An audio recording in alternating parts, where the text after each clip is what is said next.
soul friends, to our Facebook Knowings. I wanted to thank you all for the brilliant questions that you've sent to us. And though, of course, I can't answer all of them, I wanted you to know that I do see them all. And I'm sending you great love and the most radiant light.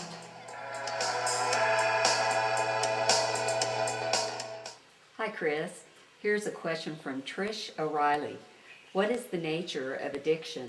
I believe there's an easy way to release it. Do you have any ideas? Thanks for that question, Trish. I think it's a very important one because in today's world we have all manner of addictions. We think of addictions from a judgmental perspective. Something's wrong with this person, they're weak or they're bad because they're addicted to drugs or they're addicted to alcohol. But some of us are addicted to food, some of us are addicted to sound, to television, to all kinds of things. The basic underlining theme of addiction is I want out. My life does not support me. I am too afraid to be in my world, to face the people in my world. So let me out. So on one hand, people who are addicted have a heightened sensitivity. One of the ways to heal addiction is to come back to the self and rearrange the sense of self so that we're not afraid of the judgment of others or the sensitivity that we have where we're taking in their feelings and the experiences, the negativity around us. At the Light Institute and at Nijoni, we have a number of ways of dealing with those kinds of themes so that you can peel away the veil and come back into the center. Now, when you're talking to a physiological addiction, let's say alcohol or drugs, you must treat the physiological body because it is always involved in that addiction. You have to feed it something else. You can't simply take away from the physiological body or the emotional body. The emotional body functions in such a way that if you want to shift it, you have to give it something new. The same is true for addictions. What is the thing that you could give? As you well know, whatever you say and whatever love you give, whatever support you give, will never heal the addiction. It has to come from inside, but the body itself needs help. And so there are many vitamins, there are many new kinds of energies that affect the biochemistry of the body. We have techniques of spinning, of meditation, that will calm the physiological urge for those things. It's like a child. And in actuality, addictions really begin in childhood because the theme of the addiction begins, the sensitivity. So the way that you want to work with that is the distraction. What could be more powerful than this urge at any moment? And so as we build another repertoire that can distract the emotional body and nourish the brain, I would say that in any kind of addiction, the most important aspect is nourishing the brain. There's L-glutamine, blue-green algae. There are a number of things that will balance the blood sugar in the brain, alter the neurotransmitters of the brain, the dopamine, the serotonin factors that can allow the brain to calm down. Again, spinning is one of the most powerful ways because it influences the motion of the brain, the pulse of the brain, so that it comes into sync. When it comes into sync, then it is open to a more elevated nourishment. So look up these things. You can find them in this age of information, depending on what kind of addiction you're talking about. For you, if you are the one witnessing it, remember not to be frustrated, not to be judgmental, not to lose yourself in the choices of another. All of your love, all of your wisdom will not take away what's going on inside another person.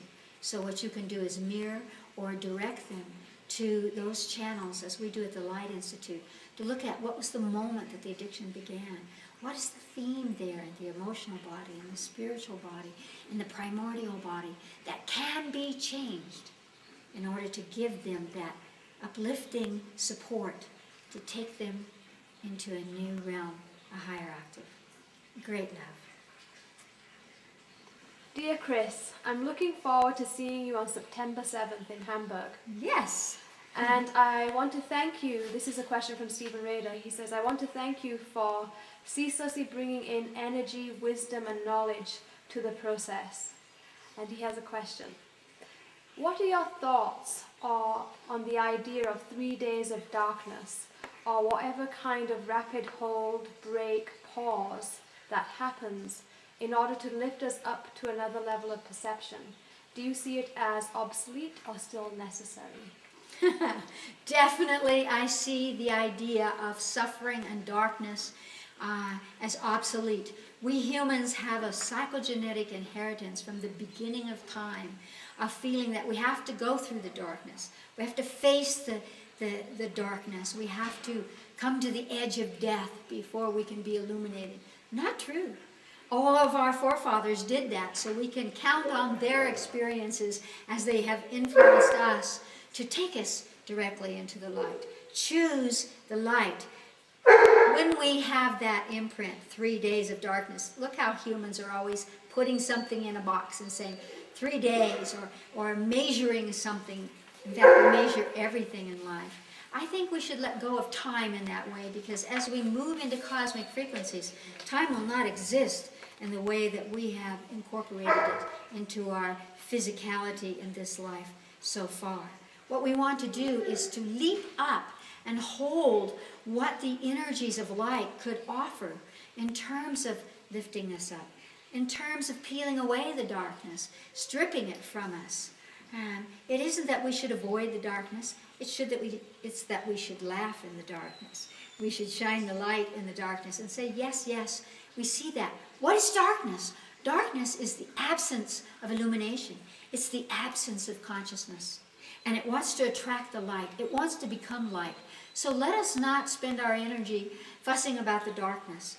Let us begin to practice the light. So that as you hold that this earth, imagine that this earth is going through this spiral of evolution, as are we, moving into higher frequencies, which allow miracles, which allow cosmic truth and cosmic laws of energy to come into proximity to us and our realities, and that we could learn to use it. Focus on that, and the world will change because of you. Thank you. Chris, this is a question from Celio.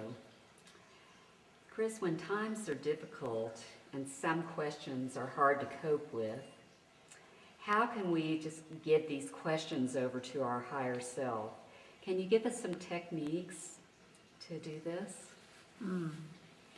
The cosmic giggle of that question is that it seems complicated and convoluted for us, whereas if we can stretch our consciousness out, we can see the purpose of the dilemma as a training tool, because that's what we're doing here on this planet.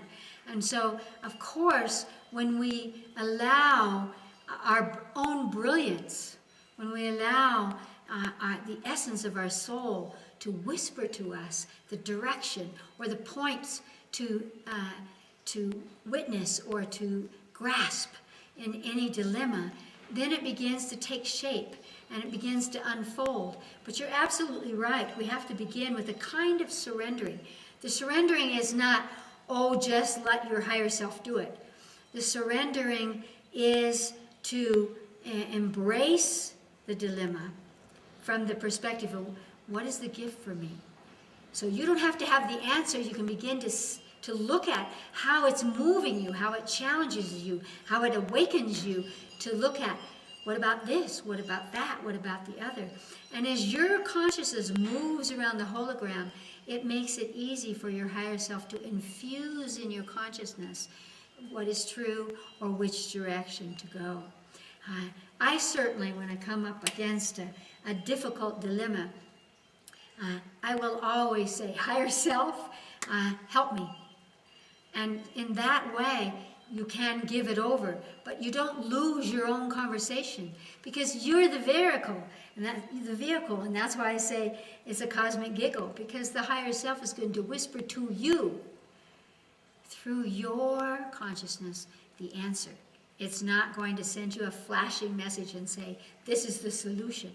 It's going to help you to unwind, and many dilemmas have many solutions, possible scenarios. And so one thing that's always useful to us is that when we go to bed at night and we're going to release our consciousness, or better said, we're going to expand our consciousness into the delta levels, which are cosmic levels, we're going to be able to access that. So when you go to bed at night, if you would ask your higher self to take form, ask your higher self, which is the intuitive essence of your soul, to touch your body so that it's aligning your vehicle to that kind of awareness, and then simply focus on that dilemma, and then say, higher self, give me the answers, and go to sleep. And when you wake in the morning, and this is what we find, when you first awake, even before you get out of bed, that's when the creative energies and ideas come to people. And so when you awaken in the morning, again, ask your higher self to touch your body, so that you can feel as if you're breathing in the answer, that the answer's already come to you. And then just let go of it and move around in your life. And the higher self speaks to us in magical ways. Sometimes you see a sentence in the newspaper, or a friend happens to say a word that triggers something, or you see a situation on television, or you read it in a book. A Griscom book even.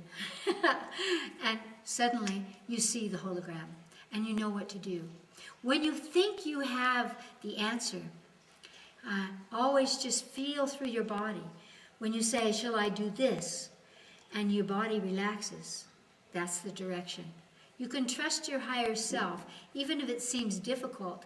If you relax and say, no, this is what I should do, this is the direction, then take that direction, and without understanding why, it will take you around in such a way that it will unravel points of reference that have entrapped you before. So yes, we want to use our higher selves, but we are the vehicle. And so all we have to do is to focus on the conversation and then allow our higher selves to point to us like clues that awaken our creativity, that awaken our discernment and our choice, because you must choose. Your higher self is not going to choose for you. Great love.